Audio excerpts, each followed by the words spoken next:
Ladies and gentlemen, Nyeri woman rape Rahab Mukami shocked the people of Narumoru, which borders Nyeri County and Laikipia, when she asked them whether they would vote for an uncircumcised man or a thief.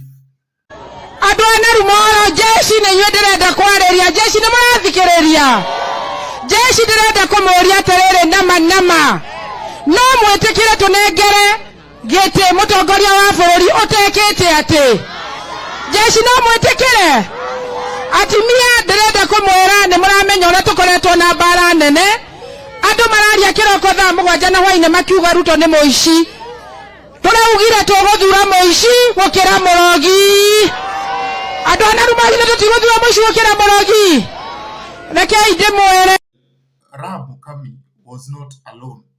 She was in a convoy of William Ruto and Rigathi Gachagua. The whole message seemed to be choreographed. We have seen of late the desperation of Kenya Kwanza. They have been throwing everything at the wall, all at the voters, so that something can stick.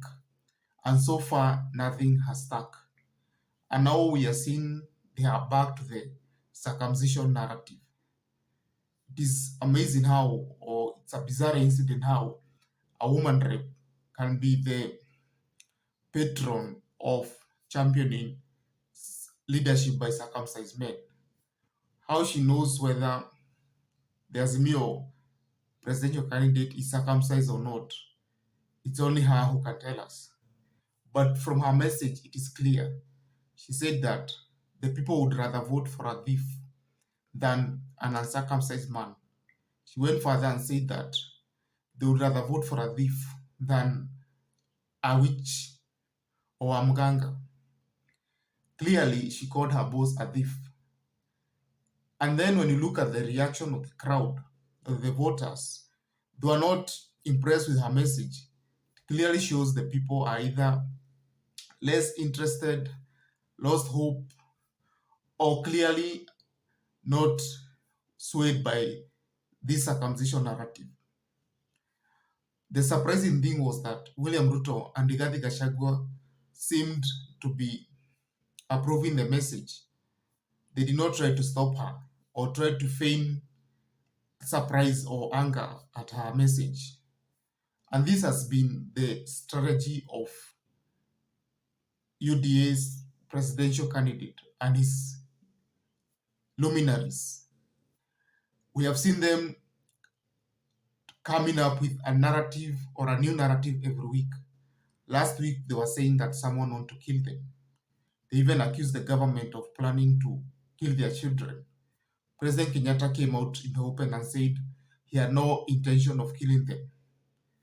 If that was the plan, it could have been executed many years ago. But since they have been abusing the president for 3 years, nothing has been done to them and nothing will be done to them. Now, it also came with the narrative of unga. Well, the price of unga was reduced from 230 to 100, so that narrative died a natural death. The narrative of fuel also died a natural death after fuel subsidy reduced the prices of fuel from their estimation of over 200 shillings to a manageable figure of less than 150. Now, their last narrative is now going to the bizarre things, calling the Azimio presidential candidate Raila Odinga mganga, bringing the issue of circumcision, which no one knows the truth about it. Now even declaring their candidate as a thief. And the most shocking thing was that when they were bringing this message up, they had come from prayer session at Karen. You even doubt the purpose of these prayer sessions. The prayers were held at Karen to pray for peace and to pray for those people who have been persecuting them. They were so intense that we saw one William Ruto weeping. Yes, William Ruto wept uncontrollably. And now we wonder what next for these UDA guys. Their polls are showing clearly that Raila Odinga is leading and they are trailing. The support in Mount Kenya is waning as Mother Karua and Raila Odinga are climbing the mountain effortlessly. And so they are sure they cannot get the 100% votes they expected from Mount Kenya. They have to share the spoils. Probably that is 70 or 60-40 at worst. And that will mean terrible news for William Ruto. And like President Kenyatta said, if they are not able to convince the voters, he'll be going home with them. And this is the reality that is shocking them to the point that they are becoming bizarre in their campaign. How this will end can only be known next week on Wednesday, when the results of the elections will be out in the open for everyone to see. For now, it is all systems go, and they will get crazier and crazier every day. That is all. Kindly like and subscribe this channel.